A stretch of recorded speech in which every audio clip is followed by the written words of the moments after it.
Corporate channel కి స్వాగతం. జై Sriram, Hara Hara Mahadev. West Bengal parliament elections మనతో పాటు జరుగుతాయి కదా. పార్లమెంట్ ఎలక్షన్స్ మొత్తం కంట్రీలో అందరికీ ఒకసారి.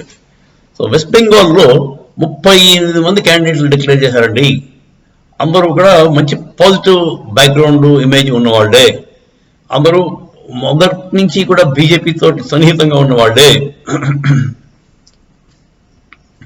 లాస్ట్ టైము అంటే 21 అసెంబ్లీ ఎలక్షన్స్ లో వెస్ట్ బెంగాల్లో బీజేపీ గెలుస్తుందని అందరూ అనుకున్నారు. కాకపోతే మమతా బెనర్జీ గెలిచింది. అది ఎందువల్ల అంటే ప్రశాంత్ కిషోర్ ఎవడో అడ్వైజ్ ఇచ్చాడు ఆవిడకి. ఒకటి మెయిన్ ఇది ఏంటంటే టీఎంసీ నుంచి వలస వచ్చారండి చాలా మంది బీజేపీకి. వాళ్ళందరూ అంటే బ్యాడ్ ఇంటెన్షన్స్తో వచ్చారు. వాళ్ళు ఏదో మేము టీఎంసీతో విరక్తి చెంది వచ్చిన వాళ్ళు కారణాడు. వాళ్ళు దొంగలు ఇన్ఫిల్ట్రేట్ చేశారు, మొత్తం బీజేపీలో దూరిపోయి వాళ్ళకి టికెట్ ఇచ్చాడు బీజేపీ వాళ్ళు.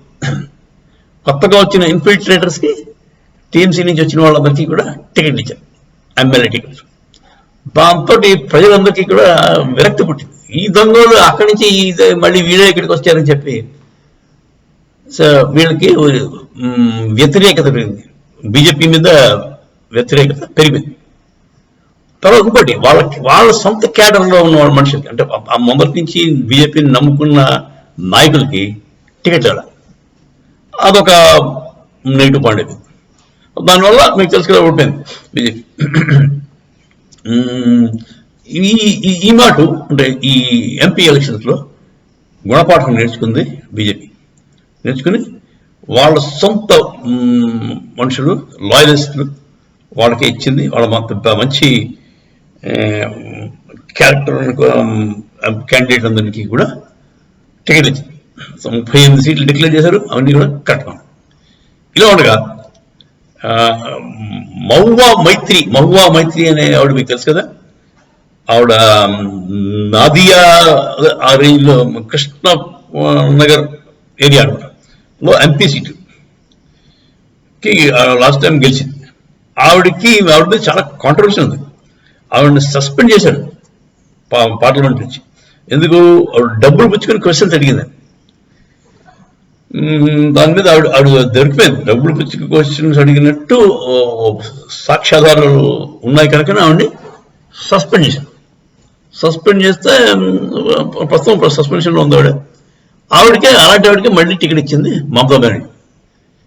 ఏమి అంటే ఆవిడ విన్నింగ్ హార్స్, గెలిచే గుర్రం అని చెప్పి ఆవిడనే పెట్టింది. లాస్ట్ టైం గెలిచిందిగా మళ్ళీ గెలుస్తుంది మమతా బెనర్జీ ఆశ. కాకపోతే మహువా మైత్రి మీద వాళ్ళ పార్టీలోనే చాలా మందికి వ్యతిరేకత ఉంది.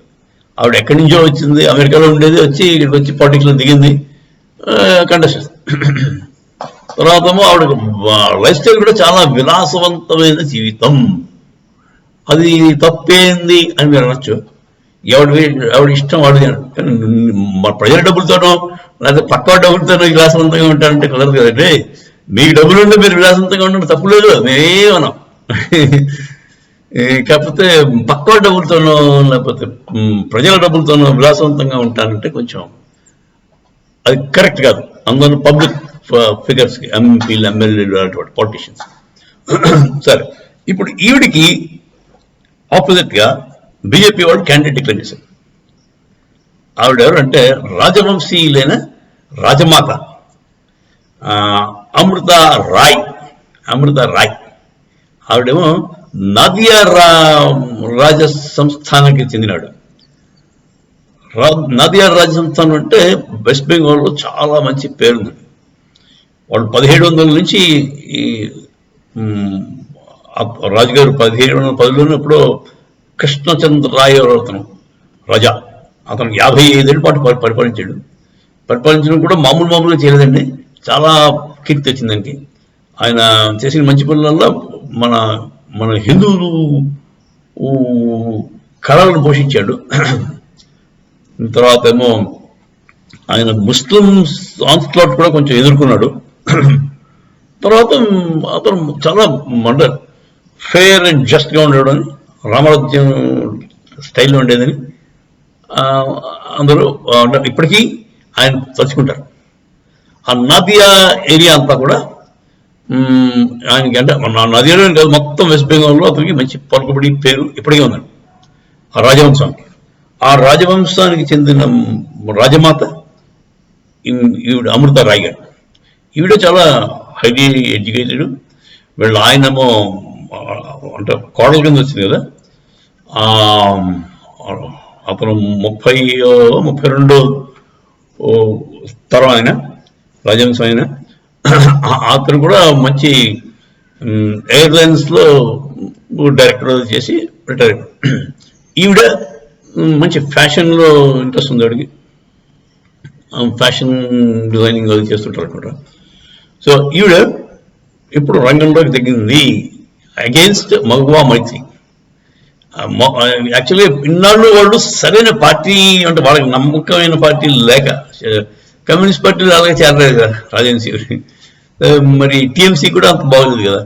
ఆఖరికి మన బీజేపీ వాళ్ళ సిద్ధాంతాలు నచ్చి చేరారు. ఇప్పటిదాకా పాలిటిక్స్లో దిగలేదు ఈ రాజవంశీలు ఎవరు కూడా. సో ఇప్పుడు రాజమాత అమృత రాయ్ గారు దిగడం మంచి అంటే మంచి డెవలప్మెంట్ బీజేపీకి. షాక్ ఏమో మన మమతా బెనర్జీకి.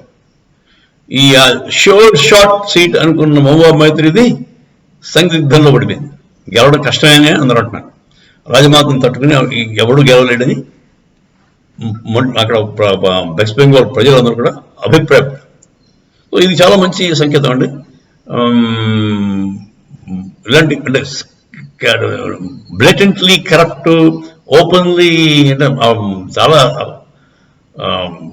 బడి తెగించి డబ్బులు పుచ్చుకుని సోఫాలు తీసుకుని, లేదంటే సోఫా సెట్లు, ఇంట్లో కంఫర్ట్స్ అలాంటివన్నీ తీసుకుని, పైగా ఏమో ఎయిర్లైన్ టికెట్స్ అన్ని ఆవిడతో బుక్ చేయించుకుని విలాసవంతమైన జీవితంలో గడిపిన మన మహబూబా మైత్రికి ఈవిడికి చాలా తేడా ఉందండి కంపారిజన్.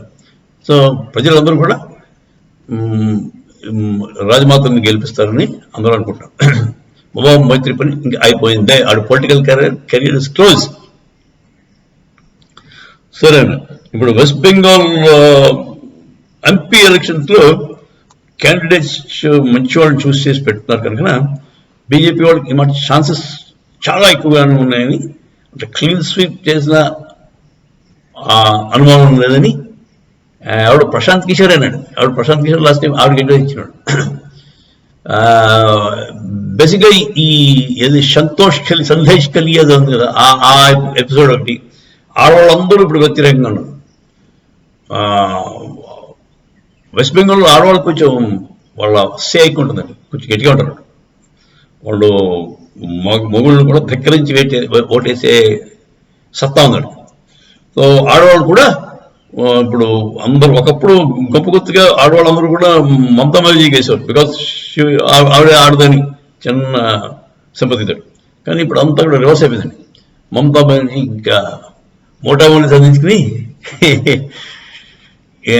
ఆవిడ వచ్చిన బంగ్లాదేశ్ నుంచి వచ్చినట్టుంది. ఆవిడ అక్కడికి వెళ్ళిపోయి ఆవిడకి కావాల్సిన షరియా ఇంప్లిమెంట్ చేసుకోవడం మంచిదని నా ఉద్దేశం. జై శ్రీరామ్, హర హర మహాదేవ్.